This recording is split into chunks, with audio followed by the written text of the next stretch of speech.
Beyond the Fence Line is brought to you by the Texas Agricultural Land Trust, dedicated to conserving the Texas heritage of agricultural lands, wildlife habitats, and natural resources. Find out more at txaglandtrust.org. Well, welcome to Beyond the Fence Line, episode 11. We're going to have a really great discussion. We have a great guest with us, one of the sweetest people I know, and it's my pleasure to introduce Dr. LaKisha Odom to Beyond the Fence Line. Welcome, LaKisha. Thank you so much for having me. And, today we're really going to be discussing the work of the Foundation for Food Agriculture Research. And I want to, dive in a little bit, into more discussion of, what you do at FAR, but also build upon our last episode, 10 with Jeff Goodwin on soil resilience. And here, LaKisha, what you're doing at FAR on, soil health and soil resiliency, and how all this interconnectivity of all the work you're doing, I think is going to really entice and inform our listeners. So, LaKisha, again, I can't thank you enough. Again, you're one of the most special people that I know and have met, and it's been a true blessing to get to work with you and maybe work for you a little bit on the advisory board, on your advisory board at FAR, and it's definitely been a blessing. So maybe we kind of dive in, and LaKisha, if you can kind of share the Foundation for Food Ag Research's mission and work with us. Absolutely happy to share, and thank you so much. It's been such a blessing and a learning opportunity and an opportunity for growth to get to know you as well, Chad, and be inspired by all the work that you do in soil health and productivity and resilience. So I think this is a great time to just have this type of conversation. So for those folks that might be on the line that are a little bit less familiar with our organization, the Foundation for Food and Agriculture Research was created in 2014, and the objective was that there's a lot of work that happens in the private sector. Public funding in agriculture has been pretty stagnant for the last decade, if not more. But there's a lot of work happening in the private sector because companies and other NGOs have to also figure out some of these challenges when it comes to resilience, increasing productivity of their farms, of their ranches. And so there's an opportunity that exists to create what we call public-private partnerships.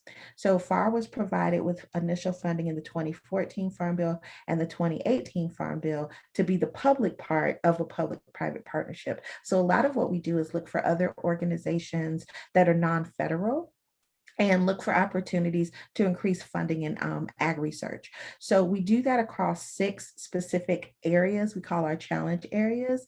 And those areas could range from urban farms to next generation crops. So looking at ways in which we can make our crops more resilient, looking at sustainable water management, advanced animal systems, and then of course, soil health, which is why I'm here. I manage the soil health portfolio.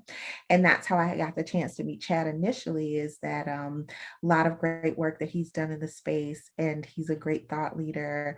And he joined our advisory council to help us to identify those areas in which we should prioritize. So that's a little bit about what I do as a scientific program director. Is I look for those opportunities to partner, to add additional funds, to look for what are the research gaps that exist, what are those things that need additional research funds in order to basically lift all ships. I think it's a great position because I get to understand what a lot of different organizations are making important, and then figure out ways to support that work, and through research, through piloting of different projects, but it's mainly research. So we do consider economics and social science as research as well. So it's a wide range of things that we could work on. So we could look at understanding, why a certain farmer might adopt a specific type of cover crop, for example, and then we could really do some detailed projects around, AI and precision agriculture and how we can use complex data algorithms to predict modeling or things like that. So it's a wide range of things that we can consider under that umbrella of research. But for me as a director, the main goal is what's needed in the space by the farmer, the rancher, the researcher, and what can we do to support that work. So it's a really great opportunity for me to continually understand what's the most innovative or exciting research and couple that with what's the most practical, right? So I think one of the things I love about FAR is we think about tactical solutions. So we know that you could research anything, but we're really looking at what are those solutions we can come up with that can be put into the hands of farmers and ranchers directly. I think other challenge areas are maybe a little less tactical. That makes sense. If you're looking at crops, you may not be able to genetically, improve a particular type of crop in a short amount of time. But in the soil health space, we can test out almost immediately different strategies for adopting types of practices. So I think, at least in my challenge area, tactical is what we are. We really are looking for those solutions we can get into the hands of farmers and ranchers as quickly as possible to get that learning on the ground and get those results, started as quickly as possible. Did I cover everything? Yeah, I mean, I think that's excellent, LaKisha. And I think that's the thing I appreciate about FAR and yourself. Being a rancher and a producer myself, it gets a little frustrating, I think, at times, right? When we think about research and finding solutions and finding tactics to, help us be better. And, with us being better, it kind of, is the tagline to our podcast is beyond fence line, right?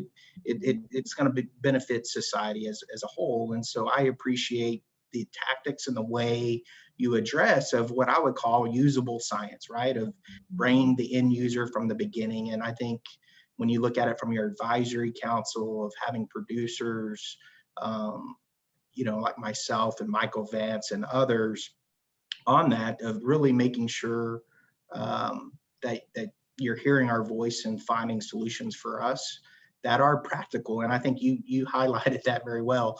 A lot of times good ideas, sound good in an office building or in a room with other smart people, but when it gets down to actually implementation on the ground, on our ranch or farm, a lot of times it's just not practical. And I appreciate, your guys' work.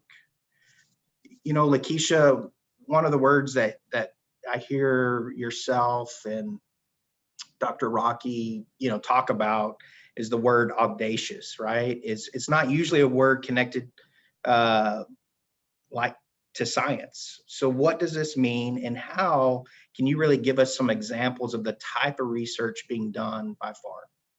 That's a great question. So, just for your listeners, Dr. Rocky is Dr. Sally Rocky. She's our executive director and our bold leader. And one of the things that she always encourages us to do is be audacious. And so, what that means for us, at least the way I've internalized that, is is a is really willing to take bolder risks. And in research, that can sometimes be quite hard, right? Because research projects generally last 3, 4, 5 years.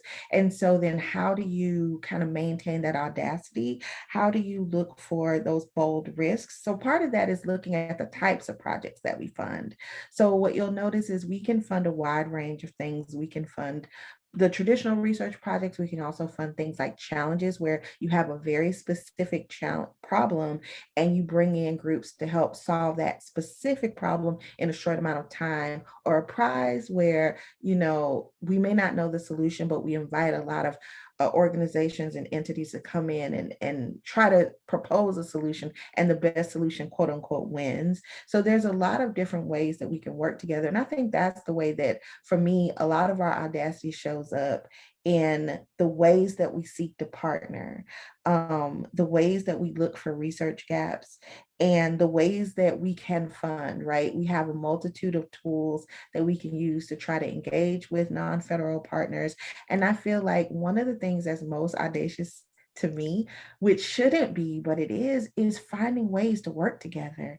Like having farmers and ranchers at the table when you begin a project shouldn't be audacious, but it is.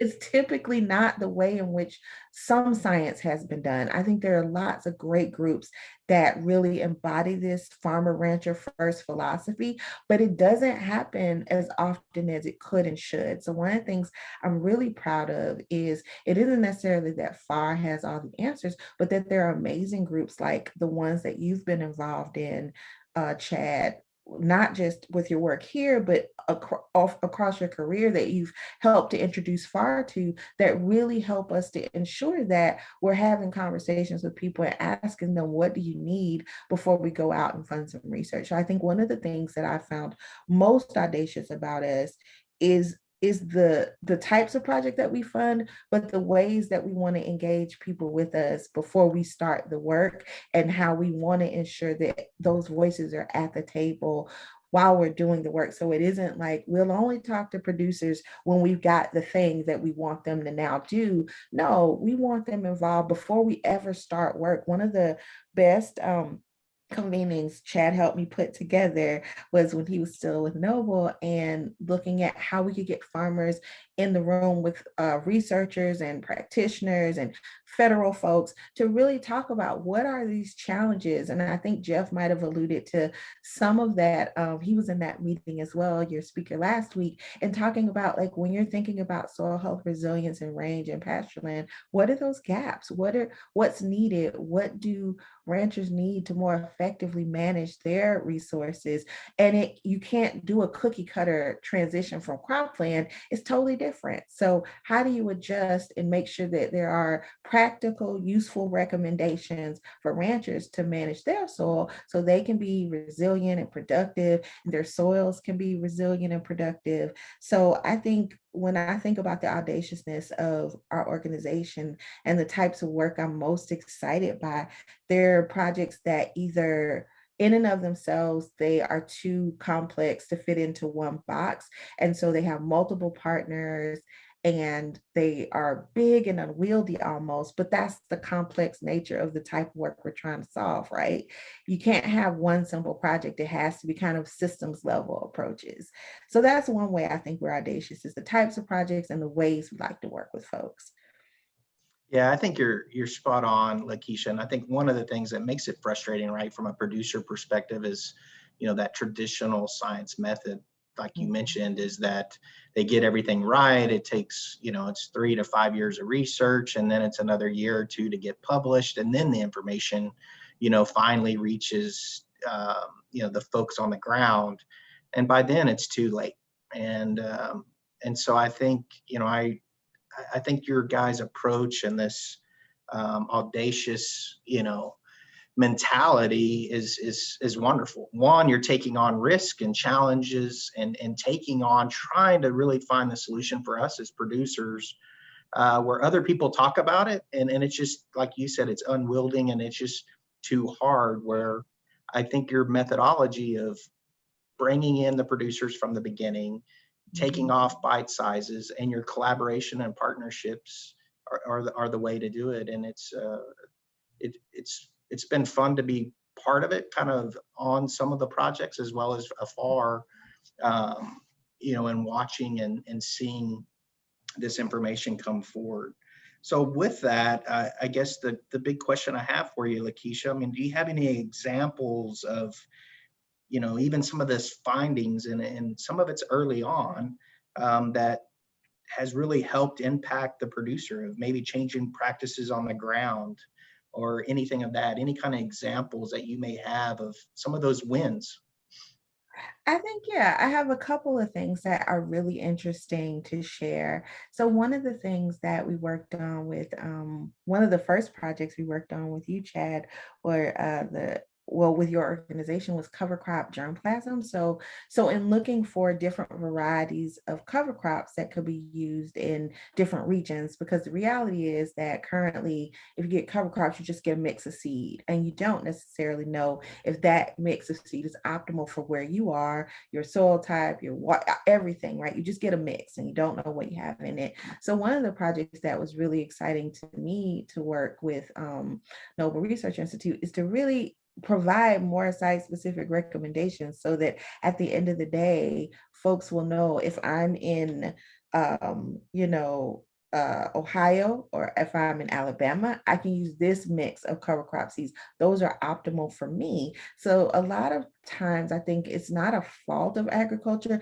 I think it's just the reality of trying to, manage a lot of land and you've only got so many studies. What you end up with is making projections for what might be optimal, but you don't really know. So I like those projects that really allow us to make those site specific recommendations, because I think that also helps producers to get a better sense of what's going to make them most effective. Because if you're using the same seed mix and you're in Texas and I'm in another state and I'm using it, one of us is going to be more successful and we will have done the same thing, right? And so there's also a frustration I could understand from the producer of, well, I did everything you told me to do and it didn't turn out like this other person's, but they may have a different soil type, they may have different irrigation, they may have access to so many different things that might affect their ability to utilize that seed in the way that you can't. That's no one's fault, that's just a reality. So projects that allow us to provide more specific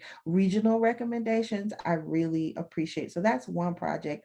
And then like thinking through, there's another project we funded through looking at cover crops and seeing if they can have impact, for example, on a potato industry. And one of the high level results of that project, because I just read this report about last week, that's why it's in the front of my mind, is thinking about the ability to impact, I think they said about 160 million farm gate value in one particular state, because if they can manage to apply these cover crops in such a way that it's useful to the farmer, that could end up being $160 million farm gate potential. And then it also increases the potato yield potential. And then another project that came to mind, I think Chad knows this one. It's maybe a little controversial, but I'm gonna throw it out there. We did some work with McDonald's on adaptive multi-paddock grazing. And I know that we're not advocating any type of grazing, but some of the struggle is that everything's anecdotal in some of these methodologies, right? So people will say, oh, I used it and it was great, but there's no record of how effective and why it worked. So some of the research we've done is just to understand, for those folks that say, oh yeah, my soil microbes increased and my organic matter increased, to get a real sense of what the mechanisms are behind that. So it's not that we're saying everyone has to use this grazing technique, but if you choose to, trying to put a bit more of a consistent kind of science-based, evidence-based, frame around it, so it doesn't feel so anecdotal. Because I know Chad has this, you'll have people that'll say, oh, I tried this and this and this and it worked great, but could you reproduce it, right? That's the struggle. If we ever want to get to scale, we've got to be able to give people like some sort of kind of consistent toolkit on how to do it. And so when things are so anecdotal, I find it's really hard to do. So then how do you consistently get the same result? You need to have regional specific recommendations. You need to have some kind of evidence-based, record of what are those markers? How do you know your soil is healthy? How do you know your organic matter is increasing? What can you do if the thing you think you should do isn't working? There should be some other tools. And we tie into all the existing sources, right? USDA is an amazing resource for this. So are all these other amazing groups that are working. The thing I was talking to Chad before we got on the podcast around was, FAR doesn't propose to have, like, words. FAR doesn't believe we have all the answers. We believe we can find people that want to work with us to find the answers. So it isn't so much that we feel like what USDA is doing or this group or this isn't enough. It's what else can we do to kind of really accelerate and support that amazing wealth of knowledge. But there are some holes, right? There are some spaces where if everyone had figured out everything, everyone will have what they needed. So where are those spaces that exist where additional support could help maybe move that learning a little bit farther? So there are projects that we think about that we're really proud of that have some hands-on experience and benefits. And those are always the ones for me that kind of lend themselves to site recommendations or guides or additional information on how you could do a new thing or adapt a new practice. Thanks, LaKisha. I mean, one thing that I appreciate about you is your excitement, right? You're like a lightning rod, which I love, right? You energize people, and I'm excited now, and thinking about, I mean, some of those examples of the amount of money you were talking about, that's from a producer perspective, that's being in the black instead of the red, right? And that impact is pretty awesome. And you've heard me say this many, many times, and I think you kind of take it, and you've talked about it, talking a little bit about this kind of amp grazing research with McDonald's, right? Is that, we don't deal with ecological issues by practices, but by principles, which is a systems approach, right? A holistic approach of everything. And that's why a lot of times we try to, management and ecology and how everything works it's very messy. It's not very, it can't be put into a petri dish in a sense, right? From a science perspective. And there's a lot of moving parts. And I appreciate, again, how you guys are tackling these big issues and helping try to find solutions and make a difference for us. You go ahead. Yeah. I was going to say the thing that also like I've grown into understanding in this position is one that it's never our job to tell anyone that's out there doing the work how they should do it. Right. It's my job, I believe, to just create science-based, evidence-based solutions that will empower farmers and ranchers to pick what makes the most sense for them. Like, we are completely agnostic about whether or not folks adopted this type of practice or that, if they're conventional, if they're organic. That's not our concern, right? The farmer or ranchers made the decision that makes the most sense for them. But if there are tools we can create through our research, if there are best management practices or anything we can pass on through research that can just make that razor thin margin a little less razor thin, that's what we're in the business of. I believe, it's this space where sometimes people can get very prescriptive. Scientists, we believe we have answers and we believe that we know things, but Chad, what was that? You invited me to a grazing conference in Las Vegas a few years ago. Yeah. I am still, when I tell you, when I think about producer as citizen scientist, that's when it really hit me how amazing, producers are at figuring out their own problem. Like I still remember sitting in some of these sessions and being so in awe of just the complex solutions that ranchers had come up with to deal with things. Like, I still remember this woman's session. She had her goats were sick, and she had created this way where she figured out different things she could feed the goats to not only deal with their intestinal issues, but then it ended up where she created a butterfly refuge, and she had wildfire. Like, it was this amazing. I was in awe of that, right? And that was just a weekend of amazing, results, where this space where I'm like, these people are figuring out their own problems. What I hope to do is take those learnings and just make it applicable to wider groups of people, right? Understand why it worked, and then explain, maybe if you in another state want to try to do something like this, here's some recommendations. But it was just, such an honor to be in the presence of folks that so committed, and their commitment to being, you know, making sure that their land is protected was so evident. And then the insightfulness and the excitement, like the excitement around dung beetles coming back. Like I just remember there were just so many instances where I was like, this is just amazing to see how much science maybe they're doing without even thinking about the fact that they're doing science, but they are, like, they're figuring out complex problems and providing their own practical solutions and creating all these side benefits. Like I just, that was one of those moments where you remember it forever, and it changes the way that you move as a scientist. At least I think so. Yeah, I mean, I think, you're referencing back to the National Grazing Land Coalition's Mhm.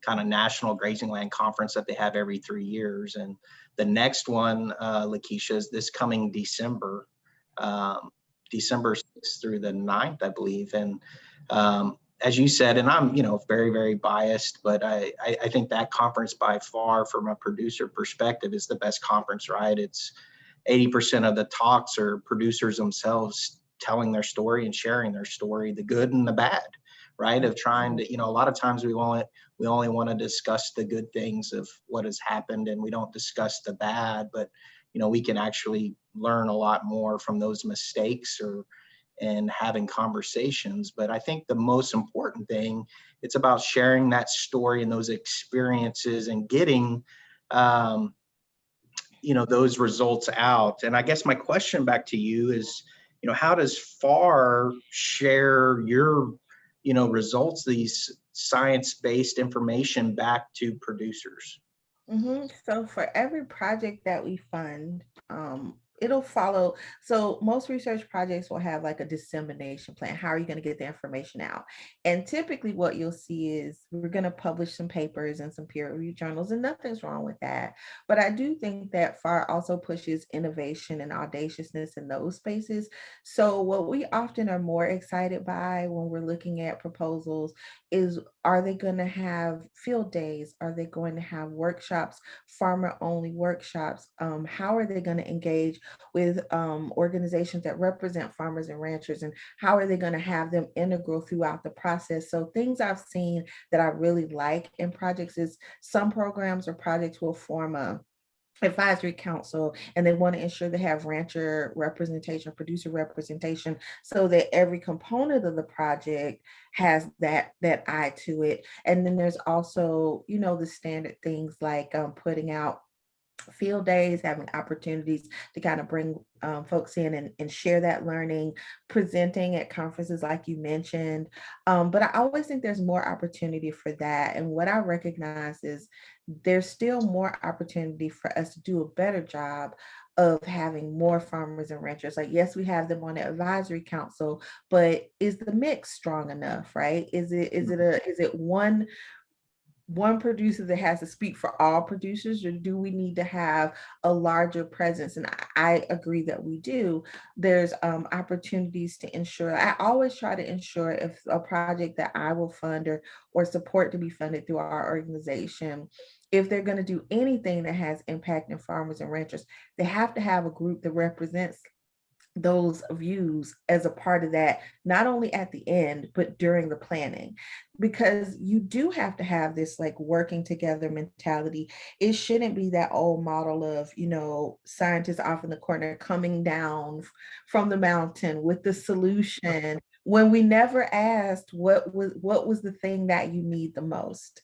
Right. And I just am a person that believes you go to people, you ask them what they need, and they'll tell you, and then you go and work on that. You don't tell them what their problem is, and then now you have the solution without ever asking them what's reasonable, what's feasible, what makes sense to you, what can you actually do. One of the things I remember, Chad and I were at a meeting with farmers and ranchers talking about soil health, or ranchers and pasture managers talking about soil health. And one of the things they said is, we would implement all this great stuff, but I'm a two-person team. Right. So the reality is, we could come up with the best management practices in the world. That doesn't solve the issue of what's needed is maybe some hands-on tech assistance, or someone to come out and actually do the work. So what's the real problem in that situation, right? Mhm. Yeah, yeah, it's definitely the missing link, and I think we overlook a lot, right? Mhm. Is that side of the equation for sure. You know what?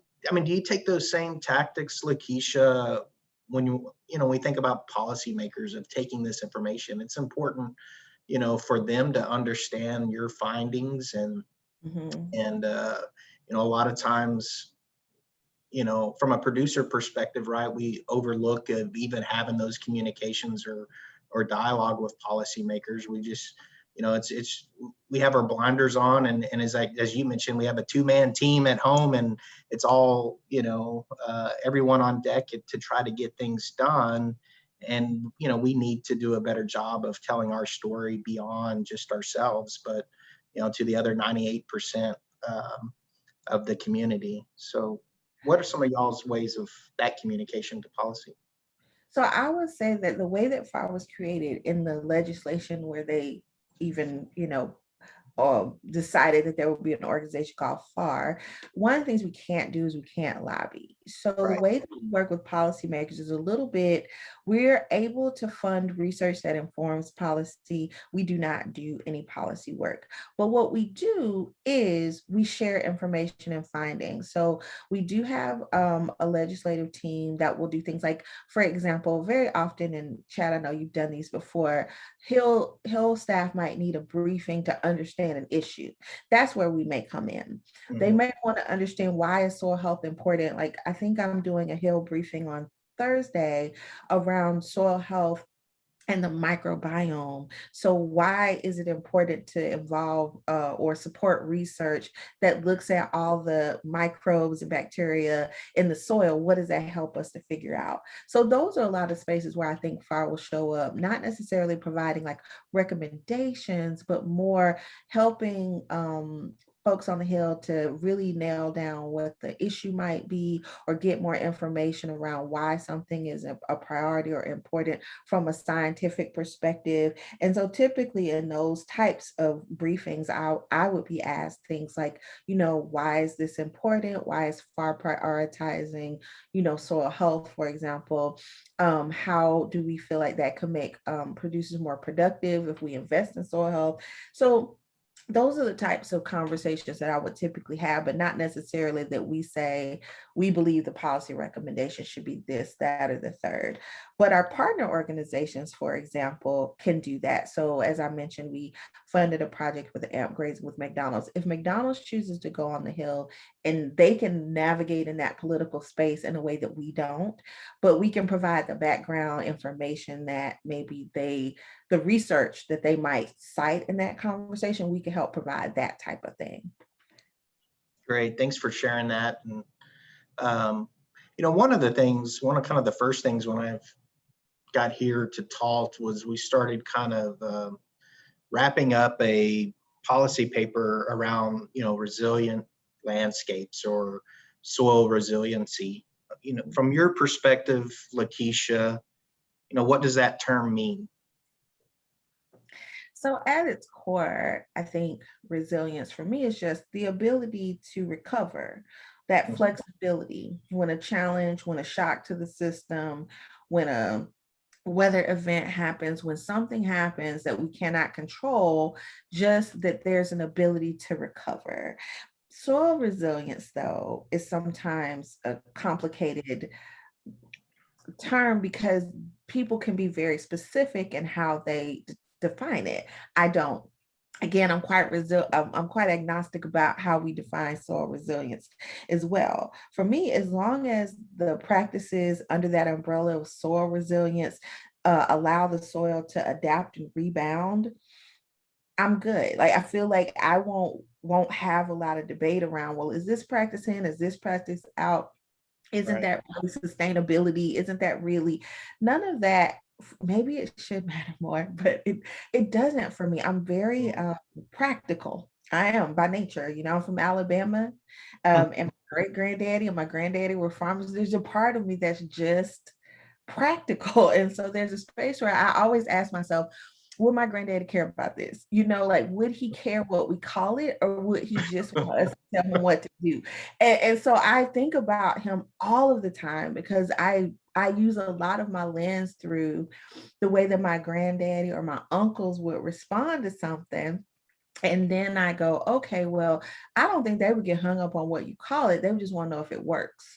So, okay. And that's really, so much of who I am, I think, is rooted in a lot of that practicality and thinking about, what will be useful to people that, are just, this is their livelihood. And they don't care about some of the things that we get spun up about. Not that it's not important, but is it as important as we sometimes feel it is? And I don't know that it is. Yeah, You know? I mean, that's the thing. You're bringing science-based information to help folks make decisions, and it and the thing is you're at least thinking through that aspect of is it practical? And I think that's the beauty of your work and FAR's work, is really bringing that usable science. And you know I yeah, like that term, usable science. I'm going to steal it from you and start using it. I'll credit you the first 3 times. After that, I'm like, you can own it. And but the other thing I do like about soil resilience, in a way that some other terms haven't captured this, and I'd love to see how you respond, is that it implies that there's an ability for improvement, right? So some of the terms that folks have used over time, they didn't feel like there was an ability to kind of improve. Like sustainability, is nothing wrong with the term, but it doesn't make me think of the ability to replenish or build back anything. And where resilience maybe makes me feel like there's not just keeping your soil health or maintaining it, but also this potential to add back. And there's something about that potential to add back that really connects with me. And so that's why I like the term a little bit better than some of the other terms. But I recognize that in reality, if you look at the types of practices that are under one header versus another, they're pretty similar. right. Yeah, I mean, I'm like you. I mean, well, in some cases words matter. I Mhm. think in some of these cases, I think it just depends on the audience, and there's different, and maybe good or bad. I sort of understand where they're coming and what terminology they utilize. But I think from I put my producer hat on, right? I mean, I'm waking up each and every day trying to be better tomorrow than I am today, right? Mhm. And in so many ways, right? From being a father, a husband, right? Christian, everything, right? Everything I do, that's the lens I'm looking at. And it's important for me from a on the land perspective. It's even that much more important for many, many reasons, LaKisha. And one, I have to be better, and I have to be more of this regenerative ag, and like you're saying, building, getting better, not staying constant, because I have to make a living, right? I mean, there's more times than not we're in the red or on the verge, right? That the margins are so slim, we have to be on our toes at all times. And so if I can build resiliency in my landscape, that gives me more flexibility, more assurance, to be able to handle those shifting climate events, right? Of being floods or extreme droughts, and we know those are happening. We're seeing those, and how do we prepare and bring information and science base that you're bringing to us to help add into that toolbox of another decision making process. So I totally really appreciate that aspect. Well, two things that came on my heart when you were Uh-huh. saying this, two things that kind of came on my heart when you said your last segment was, words do matter, but actions matter more, right? Mm-hmm. So some of it is, yes, we want to make sure we're using the right terms, but at the end of the day, if that doesn't lead to action, have we really gotten where we need to go? And the other thing you said was you're trying to make a living, but you're also trying to leave a legacy. I know you are, Yeah, right? yeah, no How doubt, no can doubt. we, the resilience helps that part, right? Because you want to make sure that the land that you leave your kids is in a good space, and it's in, and that those challenges maybe that you've experienced, you come up with some solutions so that the next generation that is moving and stepping in those shoes and stepping into those, being those leaders that you know they're going to be, that they have everything they can be to do that successfully. And I think resilience and regenerative give me that too. Like there's a legacy element in it. It makes me feel like that the things we're trying to do are really to help bring life back a little bit, take it out, but also put replenish. And there's something about that makes me feel like we're moving in the right direction, even if the terms sometimes don't always line up perfectly. I think the intent does. Yeah, you said it very, very well. And yeah, you're exactly correct, right? I mean, that's the reason I'm here at Talt, right? Is from those aspects of how can I help other families like myself to be better and be able to provide that legacy back, to the next generation. And it's so important. Everything. So very well said. I think LaKisha, when we kind of think about this, maybe you could share a little bit of some of the specific projects that, are working towards this soil resilience, concept or terminology we're looking at. So I would say there are a couple of projects that, either they're funded now or we're in conversation with and thinking through how we can work on them. And one of them, I think, ties back to your guest last week. And Jeff's a great friend that I got through Chad. But in looking at what are those soil health needs for folks working on grazing lands, we've done a lot of research in what can happen in croplands in range. It's a bit more challenging. The systems are um, different and they're not managed quite the same way. And so there's a huge gap there in giving like practical hands-on supportive guidance to folks managing their grazing lands. And I know you've been in this space for years and been a leader in this space for years, but thinking what are the things that FAR could come in and maybe help partner to support some research to answer some of these questions that are just challenging and complex and all the things I love about the projects that we fund, but they're hard. They're harder to design a project because it's not just one answer. You do have to, as you said, Chad, look at that systems level approach.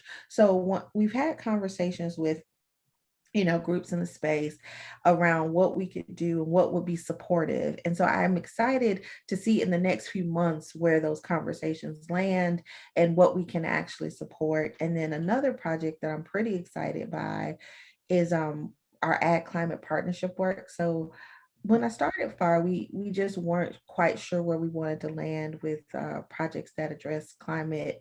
And I would say I've been there 5 years, so over 3 or 4 years, we've gotten to the place where we recognize that we want to address things like drought and runoff and adding back organic matter and carbon sequestration. We're working with the ecosystem services market consortia and helping to identify research that could support a carbon market, for example, that could end up with additional revenue streams or at least carbon credits back to farmers and ranchers. So projects like that are addressing these system shocks that we can't control, or sometimes it feels like we can't even predict them. Um, and projects that support that, projects that are providing more practical hands-on guidance for folks that want to manage their soil health more effectively. So something in grazing land or pasture land. And then the last project around the carbon credits is really interesting to me because this is just a space where figuring out what research could support a market like that. Like, what are the things we need to understand? We need to understand how you can measure how much carbon you actually have in your soil. What kind of recommendations could we give to help folks build that carbon in their soil? How long does it stay? How do you record it? How do you measure it? These are all really interesting research problems that are being addressed through that particular partnership with the Ecosystem Services Market Consortia. So I think those three projects, though, if you ask me in an hour, I'll be excited about 4 more projects because I love everything I fund. So, but those are the ones that I think through this conversation have kind of maybe stuck out initially. And in that, they are those more complex, unwieldy projects that I know if it works, we can have a lot of impact, positive impact. And that's what we hope to do. Yeah, and I think the thing that's the beauty of what you said, LaKisha, is, um, and I think this is the game changer of FAR, right? And the way, and you talk about audacious, right? I mean, this is, you articulate it, right? Of from on the ground of understanding, verifying, and quantifying soil health and these measurements and how they flow into, a marketplace, right? And you're looking at multiple big projects and you're sort of tying big projects to next big projects and actually coming up with solutions where not one entity of, and most of all of these projects are collaborations and a lot of partners, Mm-hmm. but you're even, when you start kind of adding, project to project, it's bringing in, I mean, you guys are just the connective tissue to all of it, and I'm excited about that. I appreciate you saying that because that is definitely one of the goals I had with my portfolio specifically, because I was like, I always think about it like this, where I always say, I don't want to recreate a wheel. What I want to do is pull a number of wheels that already exist together and make a vehicle, right? I don't need another wheel. I need us to be able to work Yeah. together to get farther faster. And so those are the things that I get so excited about is when I do work with like one project and I say, oh my gosh, you're handling this problem that my other project is having. Why don't you work together? And then there's another project that may have another missing piece. And so it's this kind of quilting together of projects. And so then, but what happens when you do that is they learn from each other, their networks grow, our networks grow, and you create this unit of people that are all excited and passionate about really having practical usable science. Chad said it, that's the one time I'll credit you. But it is, that's the part that's so exciting to me, is looking for ways to connect and connect with purpose, right? Connect so that you can get to the answer faster and together, right? So that is, I appreciate that you said that, because I feel like that's something I work hard to try to do. I don't always, as you say, you don't always make the mark, but you're trying your best. And so I think there are spaces where I've been so humbled by how willing people are to work together, in spaces where sometimes it can be quiet. It's work, it's business, it's science. Sometimes those spaces aren't always as collaborative, but I've been so humbled, and in the soil health space specifically, around how much people do want to share and do want to work together. That's been the best part about this, is just the community of people that are so committed to making things better for producers, and finding those people and banding together and increasing our ability by working together.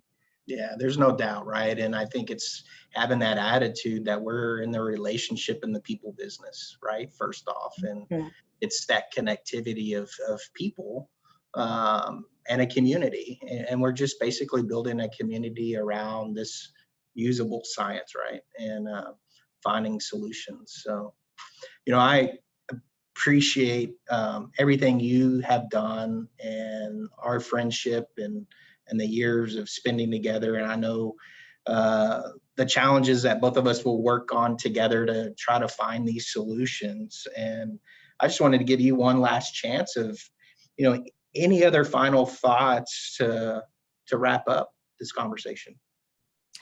I think the only thought to wrap up this conversation is just that if for whatever reason your listeners didn't think that, folks that work in science are getting it or listening or trying to listen, that there are groups of us that really are committed to understanding what your challenges are and committed to helping support the creation of that legacy and the creation of like supporting all the amazing work that producers do for us. And I know sometimes it probably feels like a thankless job, especially now because sometimes, agriculture gets the villain hat, but at least at FAR and none of the partnerships we have do we ever see it that way. And that there are people that are doing their best to support in any way that will be the most useful. And I think that that might be the last thing I'd say.